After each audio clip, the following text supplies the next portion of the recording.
Well, I certainly hope you've enjoyed watching this program tonight, totally about Mark Howard, our dear friend who passed away about 6 weeks ago.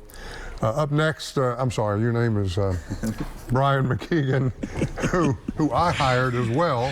You and Mark both did. Yes, and back in the day. Yep. And Brian McKeegan is the sports director now and was sports producer for all of those years. And so, Brian, I'm just glad to have you here tonight because Thanks you have some fond thoughts and memories about the guy that you worked with for a long time, as I did too.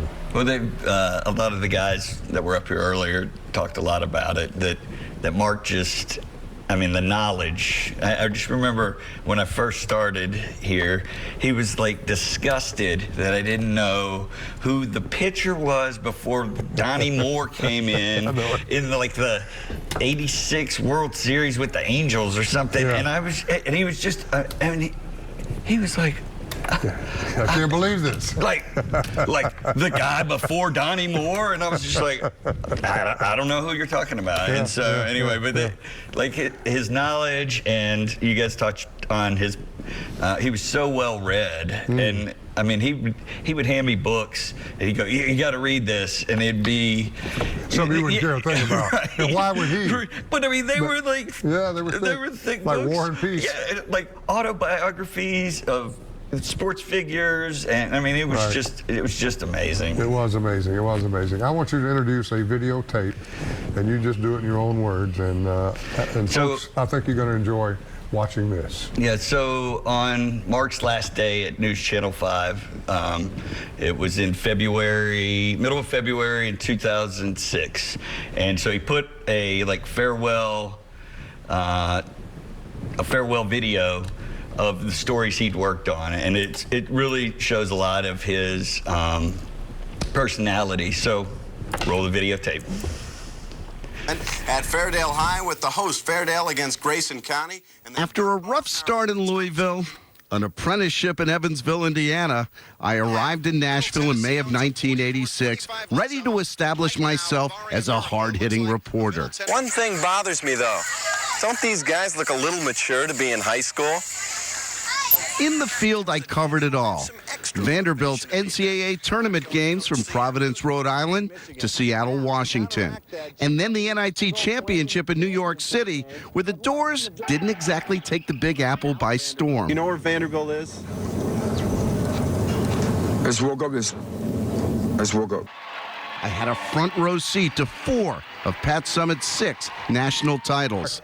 In baseball, I covered 3 World Series, and I was fortunate to be there for Francisco Cabrera's memorable pennant-winning hit for the Braves, and then pushed my way to interview the hero first.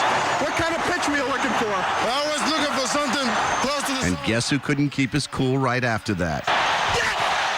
In NASCAR, I covered only one Daytona 500, but it was the one where the guy driving the number 3 car won for the first time. In the NFL and in Green Bay, I witnessed Reggie White's final game as a Packer.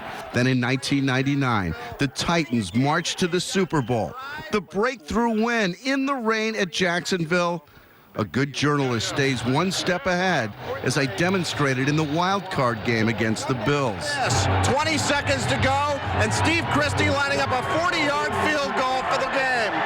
Of course, I didn't take into account the Music City Miracle and listen as I stay as cool and composed as a 10-year-old girl at a Britney Spears concert.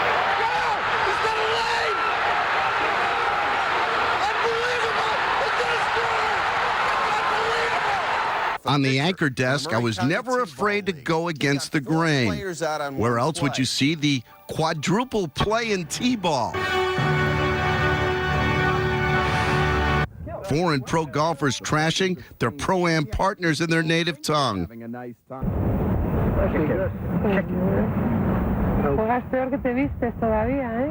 I agree.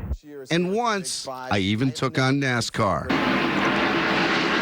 There is Buckshot Jones, who rides in 8th position. Oh, yeah.